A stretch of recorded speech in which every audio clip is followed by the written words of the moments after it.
SCP-110. Object Class Euclid. Special Containment Procedures. The entrance to SCP-110 is to remain closed off at all times unless otherwise permitted by I-05. The land covering SCP-110 is to be developed into a suburban area that will not attract the attention of the general public. Any movement that SCP-110 might take is to be explained as minute seismic activity. Further complaints are to be ignored. Description: SCP-110 is an entire city that was found buried 0.5 kilometers underneath a large farm. New York. Survey Teams 2 and 3 concluded that the amount of surface area that the city is buried under covers approximately 6 square kilometers. Numerous items of high interest have been discovered within SCP-110 and will henceforth be labelled as SCP-110, so on and so forth. 0102. Known history of SCP-110. In the 1900s, a large earthquake occurs in rural New York, far from any city centres. The only casualties were a man and his dog, so no significant media attention was given to the event. In the same decade, minor earthquakes continued to occur in SCP-110's general area. The US federal government dispatches a team of geologists to the site to determine the cause. Results come back inconclusive.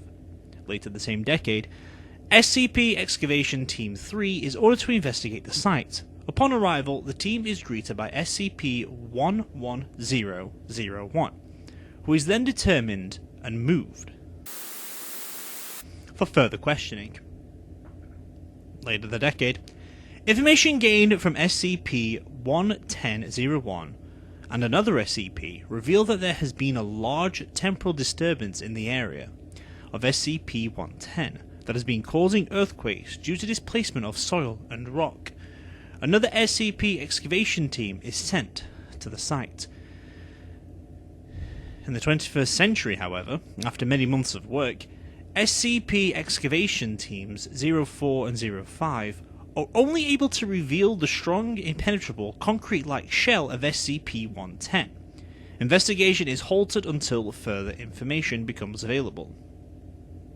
In the same century, due to the recent decoding and decryption of the files contained on an SCP, schematics of SCP-110 have become available. Excavation teams 04 and 5 are sent back on site to locate the primary entrance of SCP-110. And recently, the entrance of SCP-110 has been discovered, and the excavation teams are immediately met with what can only be described as foul odour. SCP-110 had been an active Class 4 city, but due to a temporal accident, its core services were heavily damaged, and at the centre city, when the entire city was displaced, work begins to cover up the existence of SCP-110, its excavation, and the thousands of dead-bodied civilians inside. Layout of SCP-110. The general layout of SCP-110 is essentially a series of concentric rings connected by tram, train, and other transportation lines. Surveyors have determined that SCP-110 has numerous sections and levels to it, all with specific functions, which shall be described in greater detail here. The core services. The numerous maps found posted in what were high traffic areas of SCP-110 labelled the central column of assorted utilities as core services. Upon exploration, which was limited due to heavy security restrictions, SCP Exploration Team 1 discovered a myriad of technologies that kept the underground city self-sufficient. Among these technologies were a series of matter reconstruction chambers, a combination reactor that provided energy from both nuclear fusion and geothermal sources, an elaborate water recycling system, and a large waste reconstitution area. The core is surrounded by numerous elevators and emergency stairwells. numerous areas of the core have been assigned to certain personnel for research. Atrium Colossi. This large, open, domed area surrounds the core, and apparently once held vegetation. The dome itself was a massive display, which was used solely to depict a sky as indication of time of day. Numerous tram lines span at least 3 stories of the atrium, all leading to and from the core. Personnel have described them as looking like spokes on a wheel. Upon discovery, the death toll per area was highest in this area, suggesting that it was a high-traffic part of the city. Commercial ring. A ring that was used to be small, independently owned shops and chains surrounds the Atrium Colossi. It is unknown whether or not commercial products were manufactured within the city. However, due to the immense size of the core itself and the city's apparent self-reliance, it is highly likely that the core possesses a manufacturing area. Habitation Ring B. This entire ring was inhabited by the middle-class citizens of SCP-110. The area is still being searched for items of interest to date. Several SCPs have been recovered from this location. Habitation Ring A. The styles of living areas found in this area suggest that its inhabitants were the wealthiest of the city. Numerous documents found throughout the city seem to confirm this assumption as well. Habitation Ring C. This ring was inhabited by the lower class citizens of SCP-110. It was found in extremely poor condition and is currently being restored by SCP maintenance teams 1 through 12. It is speculated that due to its location furthest from the core, it suffered the most damage from the temporal disturbance. Damage to SCP-110 increases proportionately to distance from the core.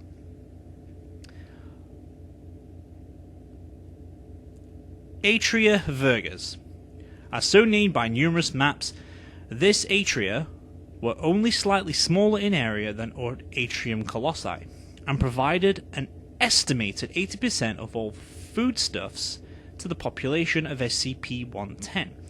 These atria were once open-air spaces, and thus suffered a great deal of damage upon arrival at site, as it is estimated that SCP-110 was displaced at least 300 meters below its original position. Recovery of these atria is revealing advanced plant-growing technology that has useful applications. Atrium Animus. Atrium Animus was responsible for the remaining 20% of foodstuffs. This atrium has at least 20 stories that were once modelled after the natural environments of the animals that were raised here. Each level had a tight, controlled climate and was subdivided so that different species of animals had no contact with one another. Some of the genetic labs attached to Atrium Animus were found intact and are currently being explored by personnel. Atria Recurus. These atria were used for the sole purpose of recreation. They are found between the different habitation rings and typically consist of parks, artificial bodies of water, shopping malls, and other types of civilian recreation. These atria have been suggested for the use with SCPs that require an outdoor-like environment, or a temperature and humidity controlled environment. Conversion plans have been drawn up. The SCP Research Ring. This city apparently had its outermost ring devoted to research of safe and nuclear class SCPs, although no documentation within the city is able to confirm this ring's existence. This suggests that SCP-110 was not originally designed by the private sector, and rather was used as a cover for SCPs currently unknown. This ring is highly dangerous, and has suffered the most damage out of all sectors of SCP-110, thus potentially freeing some of the more dangerous SCPs.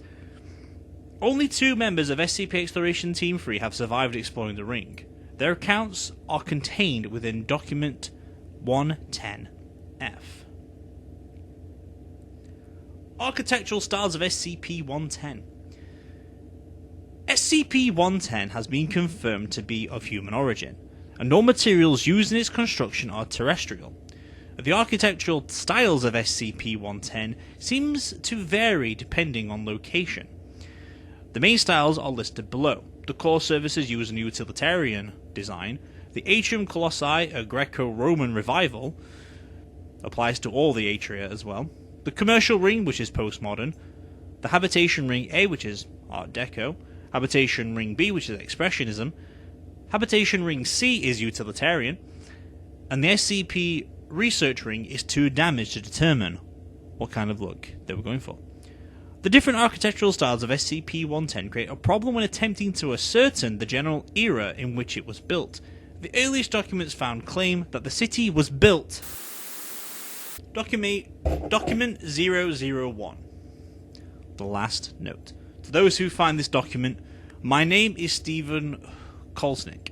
Rather, my name was Stephen Kolsnick. I will be dead by the time you read this. I was the chief engineer of this city, as well as the director of the program, contained within the outer containment and habitation rings. Due to an accident with an entity only some that know of, the entire city has been desolated from its original area. Nobody here knows where we are.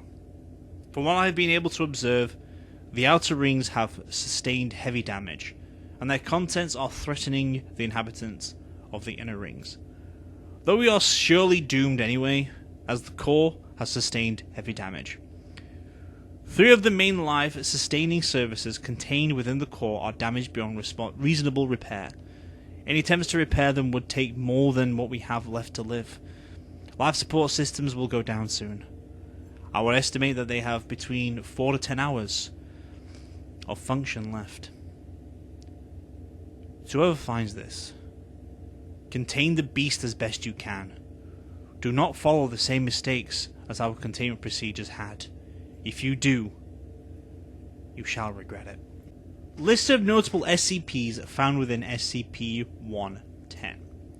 Of particular note is a vivarium in the SCP Research Ring, containing stable populations of SCP-392, SCP-5280, and SCP-4781. Among other non-anomalous flora and fauna, recovered documentation.